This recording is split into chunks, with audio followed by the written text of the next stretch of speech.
Si se fijan ustedes, el título de la presentación tiene dos preguntas, ¿no? ¿Y por qué dos preguntas? Porque hoy en día hay dos clases de inversores, los que están invertidos, los que no están invertidos, y se formulan preguntas distintas, ¿no?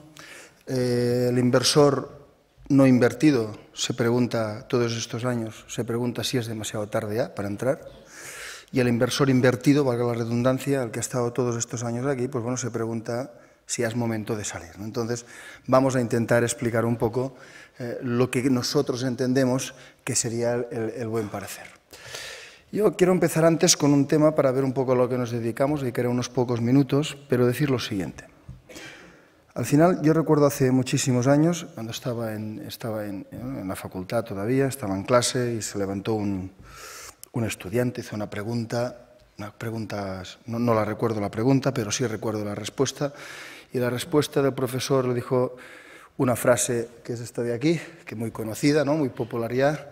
Dijo, o sea, la pregunta supongo que confundiría precio y valor, y dijo, señor, solo el necio confunde valor y precio. Y esto es, aunque lo aprendí una fría tarde hace muchos años, no me ha abandonado en la vida. Como muchos de ustedes sabrán, esto no es de ningún economista famoso, es de Antonio Machado, que lo popularizó de una forma impresionante. Yo diría que para entender los mercados, finanzas aparte, esta frase hay que entenderla mucho y también esta otra, ¿de acuerdo? El cerebro crea la realidad. Y voy a poner un ejemplo. Esto es una frase de un neurólogo famoso, Facundo Manes, y al final, ¿qué quiere decir esto? El cerebro crea la realidad. Quiere decir, esto en los mercados lo vemos día a día, lo que quiere decir es que al final justificamos muchas cosas que no son justificables, pero lo hacemos. Y voy a poner unos 3 ejemplos muy rápido que además todos los de aquí han vivido. Primer punto. Ustedes recuerdan los inmuebles, ¿no? Estos los inmuebles en España, con una senda espectacular al alza durante muchos años. Cualquier análisis fundamental que se basara en decir cuánto vale un piso en aquel momento basado en el valor actual de los alquileres, un tema fundamental, es decir, un análisis financiero, daba que los pisos estaban caros. Pero en cambio, ¿qué ocurría? Subían, subían, subían. ¿Qué pasa? Miren, los precios tienen un halo de verosimilitud tal que hace que el precio, una vez está ahí, tendamos a justificarlo.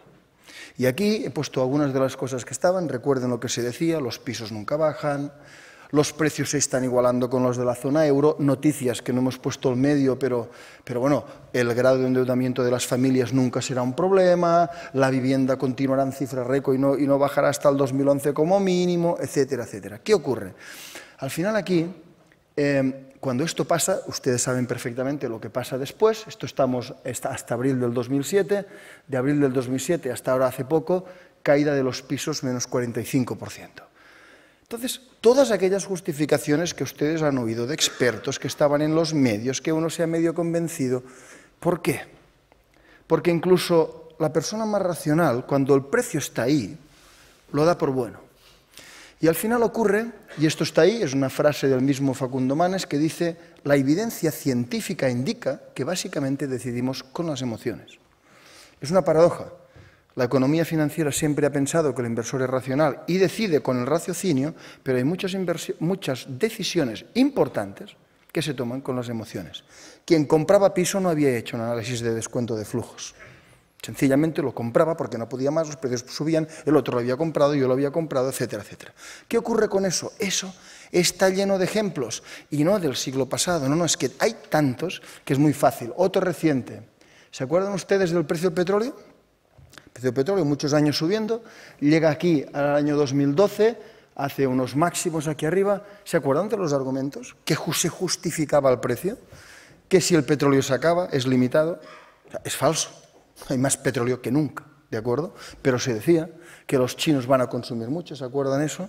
Y bueno, había de todo. Había opiniones del año 2007 que decían, por ejemplo, que este año, 2015, habría tanta demanda de petróleo que habría un desfase, que faltarían 12,5 millones de barriles al día de petróleo.